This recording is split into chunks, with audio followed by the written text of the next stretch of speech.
For more on this, Adam Hancock joins me now live from Singapore. Adam, China continues to scale back COVID-19 restrictions, so bring us up to speed on the latest, please. Sure. Well, it's seemingly every day at the moment that China decides even to scrap another system that they used to previously stop the spread of the virus. The latest measure is that they're no longer going to report asymptomatic infections.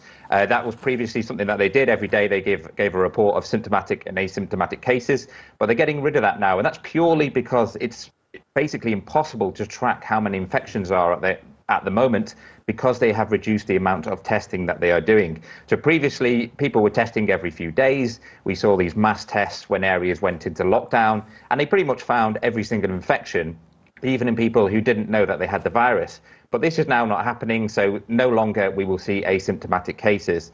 And it's just one of a number of measures that are being scrapped at the moment. Just the other day, a tracking app that people had to install on their phone, which when they went and travelled in different parts of the country, it alerted them if they were in a high-risk area for COVID. That was discontinued, and that's very important considering that next month we will see the Chinese New Year holidays, where millions of people are expected to travel across the country, and with domestic travel restrictions now reduced, we expect to see a lot of travel, but people will no longer have to worry about getting notifications saying that they've been in high-risk COVID areas. And it's a lot to take in for people, the speed with which these restrictions are being taken away.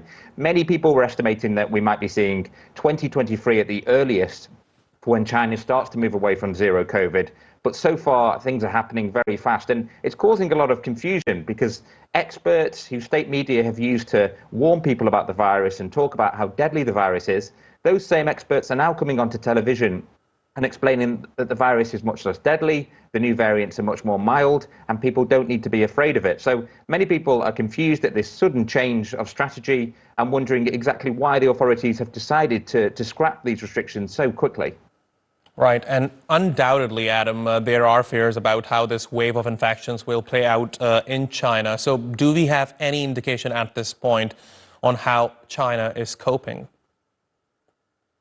Yeah, so it's a case of really trying to piece together the information that we have at the moment. We are seeing videos and photos of crowds and lines of people outside clinics and fever clinics, which is an indication that a lot of infections are now occurring in the country.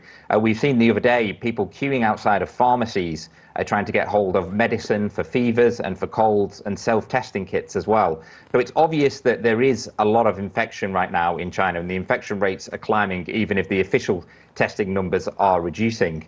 Also, just an anecdotal look at social media and people who are living in China, many people now reporting that they have the virus and that they know a number of people with the virus when previously they didn't know anyone who had COVID or currently had it. So it's certainly on the ground reports that people are catching this. And we're starting to hear from doctors and nurses now as well about how patients are starting to come in and whole workforces in hospitals are being wiped out with COVID. Even reports that some staff members are being asked to come in with the virus simply because there aren't enough staff available to come into work. So it's going to take a while for this to play out. Obviously, it's only a week or so since the restrictions were eased. It's going to take a while for people to catch the virus and then for people to start getting symptoms and possibly need hospitalization. So it will be a while before we work this out. But one interesting side note of all this is that we are getting reports that in cities like Beijing, it's effectively like a lockdown because so many people are deciding to stay at home, either because they have the virus or because they don't want to catch it and they're deciding to work from home. So even as the government looks to move away from zero COVID and away from lockdowns, it seems that some people are going into self-imposed lockdown purely because of the rising levels of infections across China at the moment. Adam Hancock, live to us from Singapore. Adam, thank you very much indeed.